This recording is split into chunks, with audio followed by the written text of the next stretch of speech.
Welcome to the Faith and Mental Health Podcast, where two worlds collide. I am your host, DeAndrea Bolden. Join myself and others as we have relevant, engaging conversation on a variety of topics that are related to faith and mental health. So be sure to tune in weekly and also to subscribe. Did you know that you can listen to this podcast on all major podcast platforms, such as Apple, Google, and even Stitcher? You can even catch this podcast on my YouTube channel. As a listener, please know that we want to hear from you, and we hope that you would reach out with feedback, suggestions, and even ideas for guests and topics that you would like for us to include. Oh, do you mind helping me out by simply sharing this podcast with others? Thank you, and I hope you enjoy today's episode. God bless.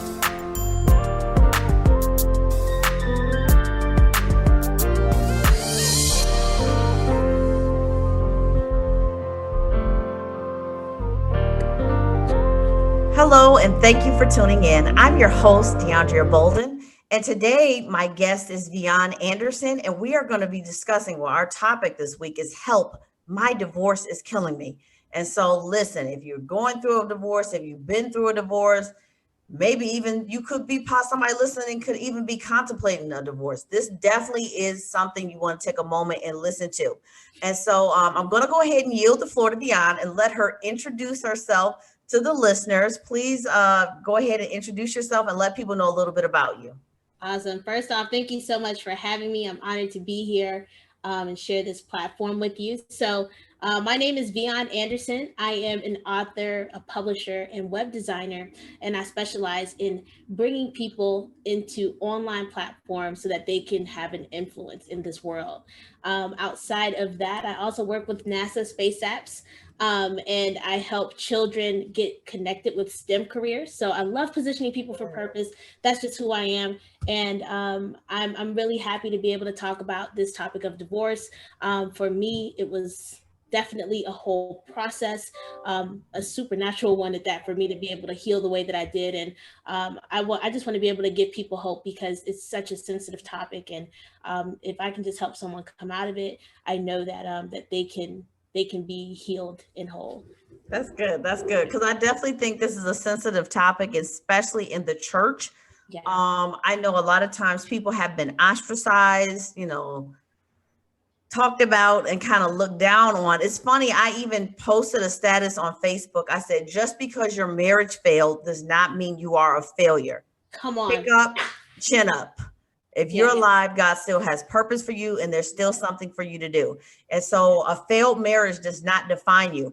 But I want to get into it because I think I've never been divorced. I'm currently married. I've been married over 10 years now. Okay. But I do notice some things. And I don't even know if me and you talked about it. But one thing I begin to notice when people go through divorce, especially women, they immediately change their appearance. They'll shave their hair off or they'll diet or they'll get a new wig or, they go for a revenge body and all this stuff. And so let's really talk about let's talk about your healing, but let's talk about what is happening because I want this to help somebody because I think a lot of times people think they're the only one, but it's like, no, other people have gone through it too. And it's like, if other people can go through it, you can make it through too. But for some people, it literally, it be killing them. I mean, they go through, depression. Some people do the opposite, instead of fixing themselves up, other people, their appearance declines. Yeah. Hygiene declines, they get, very down and out, emotionally. Yeah. And some people I've seen where they never really bounce back from it quite like you would think they would. So let's talk about it. Let's talk a little bit about your journey and let's talk about this topic. Help, my divorce is killing me. Yes. First off, that revenge body was so good. I tried revenge body. This didn't work. So I'll be revenge snacking. I'll be like, I tried it. Like my thing is for me, in my marriage, I was an emotional eater. Okay. So when I first got married and we were going through some financial hardships, I was eating, even though before I got married, I just lost like over 50 pounds because I finally reached my weight loss goal. Then when I was starting to date my then, boyfriend, which became my husband, I ended up gaining it all back. And then I'm emotionally eating because we're in this financial deficit. I actually saved myself for marriage. So that's going to be in this conversation Oh, as wow. well. Okay. So yeah, I tried the revenge body thing, but being that I was an emotional eater, um, we also just need to get to the root of that. Yeah. I wasn't able to do that. But yes, people definitely changed their image. I tried the wig thing. I was trying to, do this outer experience. I pierced my nose. I did it. I did it. And I think for me, it was more so just trying to regain time that I felt was lost. Because Okay. because I felt like I kind of grew up sheltered in a way, Okay. especially saving myself for marriage. I felt like I played it safe, and playing it safe did not pay off for me. So Okay. then I'm like, okay, let me just live my life the way I want to. So I believe that's why people get to that place of trying to do the revenge bodies and piercings, tattoos, all of that. I think that's why they do it, because they're trying to make up for lost time. Okay, because I always wondered the thought process behind that. And I've seen a lot of people go through that. Like some will like just shave their head. I think Tamar Braxton, she made head shaving popular. Everybody wanted to Yeah. shave their hair. And so I'm just, yeah, I've always wondered what the thought process was behind that. So I thank you for sharing that it's more of like, hey, I'm doing me and I'm making up for lost time that Yeah. that I guess feeling like the time was wasted in that Yeah. relationship because it didn't last. Yeah. So what were some of the other things you were going through mentally and emotionally as you were kind of going through the process and going towards your healing? Well, I would say the things that I really dealt with more than anything was rejection and regret. Because I dealt with a lot of rejection in my marriage, it transferred into the process of my separation. And I kept replaying the memories of things that were said that made me feel like I wasn't good enough. Then I went through the process of trying to talk to someone from high school, this guy from high school, because I regretted not marrying him, and he gave me attention. And mind you, I went to school for ministry. I knew the word of God, but there was a void in me that I was trying to fill. So I began to talk to this guy. And I remember in my marriage, my husband said that he didn't enjoy kissing me, which is why he pulled away from our kiss at the altar. And that right there hurt me the most in my marriage, because I saved myself for this. Are you serious? I it just felt like a slap in the face to me, And, I mean, we're friends now, so Right. it's nothing bitter there. But for me, when I was talking to this gentleman, and this is just me being honest, because some people will not talk like this, especially Right. church people. Yeah. So I didn't have sex with this gentleman, but we did kiss.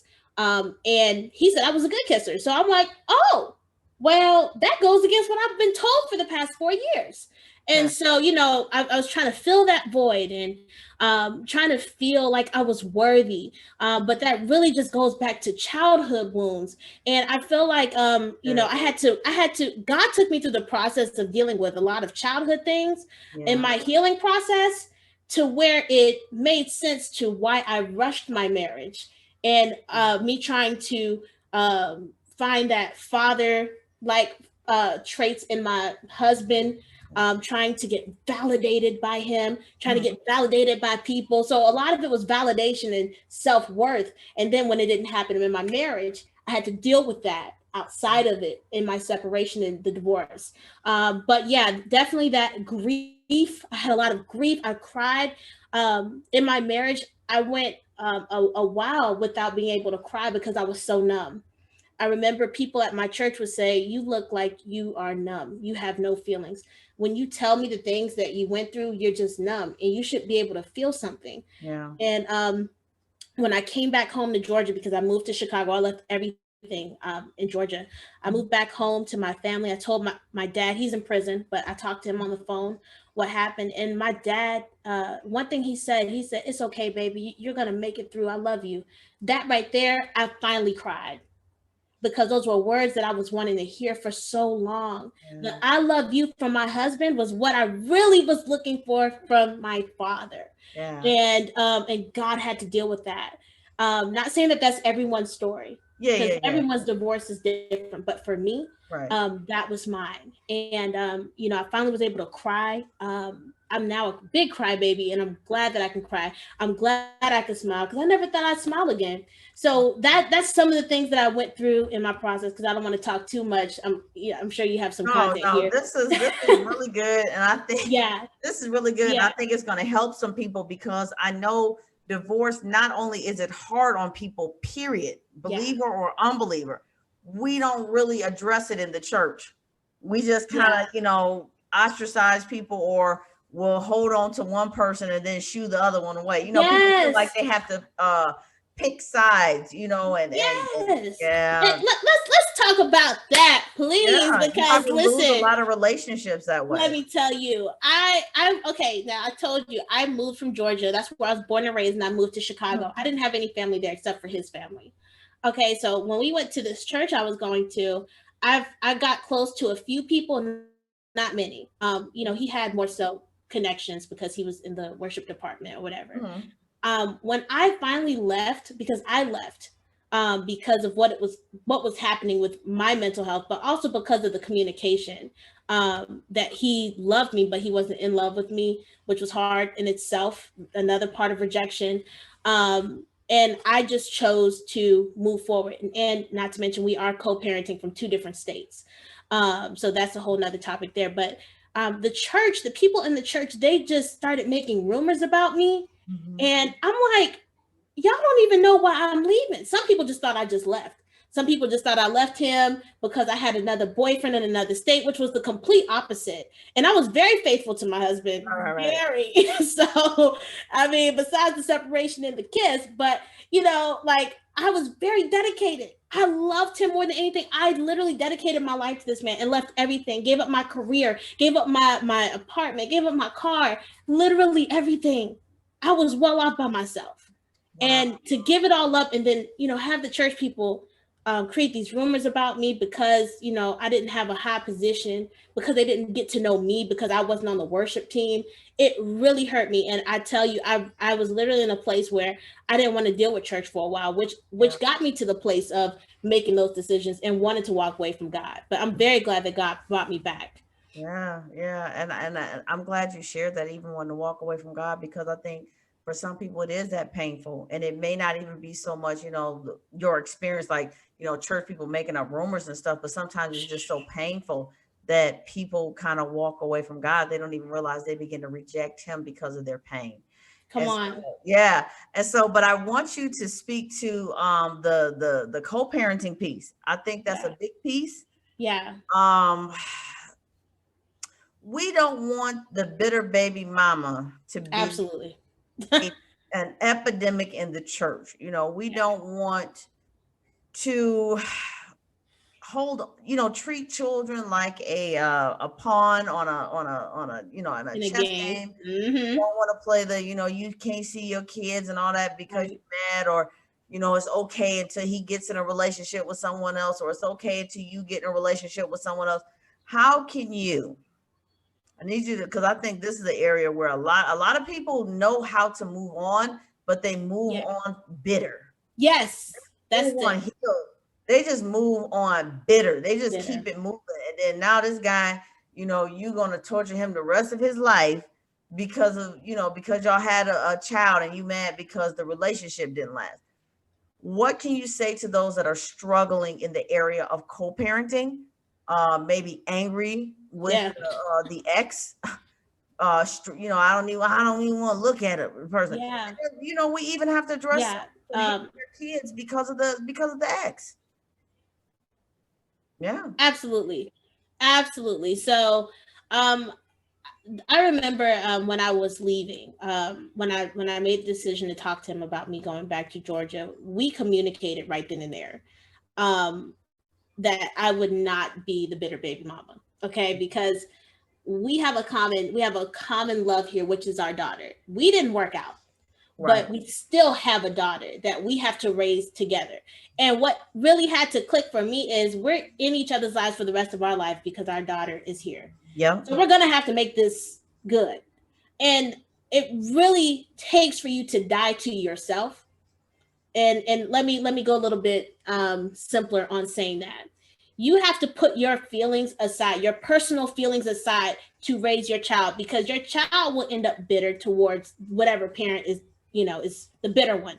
Well, the one that isn't doing all the nasty stuff. They're going to be bitter towards that parent. And so for me, because my daughter's mostly with me, I make sure I don't say anything negative about her father to her or around her. Okay. And that's just period. So whenever, like, people may want to talk about, my ex-husband, I just shut things down.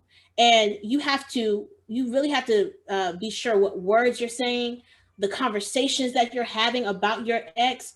And when you are careful, you're not sowing those seeds of bitterness within yourself. So if you're watching your words, because what's the Bible say, that our words can, have, our tongue has the power of life and death. Okay, so let's speak life about the other person. Put our feelings aside so we can raise this child the right way. So that's what we do. We communicate. We make sure that our daughter doesn't try to divide us, even because we are in two different houses, and children can be manipulative even at a young age. They can see what's going on. So we communicate, we have goals, and we put our feelings aside. I remember when I thought he was seeing somebody else, like right after the divorce happened. Well, actually a little bit before the divorce happened. I was like, my daughter's telling me about this other person, and I'm like, okay, like, I could have gotten my feelings and could have, said something, but my thing was, okay, let's talk about this, because this is going to be a reality. And I'm very grateful that we have like a mature aspect. Not everybody has that. So I do encourage people to take classes on divorce and co-parenting, because we did take a co-parenting class. So we would just communicate like, hey, I feel this way. My daughter brought this to me. I don't feel comfortable. If you do have someone right now, I don't feel comfortable because I haven't met this person. And I don't know if this person can harm my child, and just communicating those things that you might fear. So that can be a way to make the co-parenting a little bit easier, which is communicating and just being honest and not blaming the other person. Because if you make them a target, then they're going to feel like they have to defend themselves, and then that's a whole argument right there. That's good. That's good. I definitely thank you for sharing that. I'm hoping, that may help someone to maybe get a new perspective and realize, you know what, I got to stop being bitter. I have to put my feelings to the side and realize I have to do what's best for the child and not what's best for my anger and hurt ego and hurt feelings. But I want to move past that, and I want to talk about I want to talk a few minutes about it just escaped my mind. Really life after divorce. Really how when you really knew you were healed and just really getting that joy and that zeal back for life. Yeah. But I think there's a point where it's like, the marriage, you realize it's not working. Then, you're going through the divorce. And I think that's like probably the hardest part for a lot of people. Yeah. But then eventually you've got to move, you need to heal and move forward and start living again. So let's kind of speak to that, because I think some people never, I've seen women, I'm like, okay, Leroy has been gone 45 years. Leroy is not coming back. I need you to put the cigarette down, get off the couch and go live. Some people never get past it. I've seen people get divorced and never bounce back, never get married again, really never date again. For some people, they just can't get past it. And so, and I also want to throw this in here, and that, every marriage doesn't work out. It happens. That's life. However, I do see where I don't think we should be celebrating divorce, like having divorce parties. I'm not coming to a divorce party. Listen, if you're glad to be single, that's fine, but I'm not coming to a party with you burning up marriage license and marriage photos. I just had to throw that in there. But let's talk about life after marriage, and let's talk about really seriously getting that zeal back, getting that joy back, and really learning how to live single again. Yeah. Because you have to reinvent your whole life. You have to go back to, okay, my goals, my finances, my, not to sound selfish, but, you have to kind of, hone in and focus on you, but you as a mother, you and your child, obviously the baby is included. But let's talk about life after the divorce and really getting the swing back in life. Yeah. So For me, it's still fresh. However, the zeal and the joy came back last year. So it took a while. It was a whole year, almost 2 years of the process of a divorce because we were in two different states and COVID. It just delayed everything. But I can definitely say that counseling really helped. Yeah. Therapy. A lot of people don't like to talk about that, especially in our community. They don't want people in their business, and it doesn't make you crazy because I was listening to one of I was listening to one of your videos, and you were saying that mental health, like you said something about mental health, like just because like you're going to a doctor doesn't mean that you're like gonna die or anything like that, or just because you go see a counselor, it doesn't mean that you're crazy. Right. That's not what that is. But sometimes you need Checkup. someone that can give you language for how you're feeling, Yes. give you understanding of patterns, and get to the root of some issues. Let's go deep. Let's go to the soul. Like divorce it's layers. It's not just like an overnight thing. You don't just get over all those feelings, especially if you put years in. You don't just get over that overnight. And so if you can have a therapist or a counselor really guide you through steps through the process, that can make it so much easier. Because some people, they'll just say, oh, just pray about it. No, it's not that simple. Yeah. Especially if you've never gone through divorce and you're just telling me to just pray. You don't know the pain of this. This literally feels like a death. There's a piece of me that's dying. I had this identity, this ideal of how my life would be, that I'll spend my life with somebody forever, and boom, it's shut down. So now I have to rediscover me and go through all those feelings and memories. Now I feel like, I remember I had this prayer. Now this sounds extreme. I remember when I first went through the process, I was like, Lord, just erase my memory from the past 4 years. I just can't. I asked him to erase it because it was so devastating and I didn't want to deal with the trauma. But we have to deal with the trauma. We can't just be numb to it. And I think that's why people get stuck there, because they're stuck in memories. That's how I see it. Like visually, that's how I see it. They're drowning in memories, and they get stuck. They get frozen in time because trauma gets you stuck in a time period. It gets you stuck in a place. And so people are really dealing with trauma and they haven't really dealt with it. They don't have the language. They feel regret. They have all of these feelings of bitterness, rejection, all of that. So they stay stuck there. So for me, I had to get counseling. I also had to change my language. I had to stop rehearsing those memories. I had to stop saying that I wasn't good enough and that I didn't want to get married again. Because you can speak those things. Yeah. Come on, you can speak those things. Then you create that atmosphere. You create that future. You're prophesying to your future. Yeah. And when you're putting word curses on yourself, so then you don't really bounce back. You stay stuck because now your tongue has created something to where you're stuck in a place. You're literally creating an atmosphere of failure. When you speak this stuff, you stay stuck because of your words. So I had to break those word curses. Come on. Because I definitely spoke some things. I was like, I don't want to have no more kids. I don't want to get married. I'm over men. I remember that. I mean, so I had to change my language. I had to get counseling. Then I had to love myself again. Now that right there, because I dealt with self-hatred for so long, that was a process. And I remember one day I was like, you know what? I'm just gonna choose to love me. I'm not gonna have this image of who I want to be and love that person and hate who I am today. But no, I had to love who I am today. And say, you know what, girl, yeah, you a little curvy, but you cute. You cute. And actually be okay with where you at. Yeah, you're not a size 5 or 4, 3, 2, 1. But you doing good. Like, girl, you get your smile back. Like, I had to learn how to laugh again, surround myself with people that are positive, get the naysayers out my ears. And that's what it was. It was multiple things. It's not just one answer. It's literally creating a new life around you, a life that number one lines up with what God says. But of course, I had to give my life back to God because I definitely walked away and I was done with him. I gave my life back to him, but when I gave my life back to him, that's when everything started coming together, because I thought if I reinvented myself, that would make me whole. No, that's feeding your ego. That's not making you whole by changing your outer appearance. Yeah. But the work starts within. So Yeah. when God started working within, then everything around me started to change. And then that's when the real healing started taking place. That is really, really good. And I see we only have a couple minutes left, but you really unpacked a lot. The regret, reinventing yourself, trying to, kind of do it on your own without God.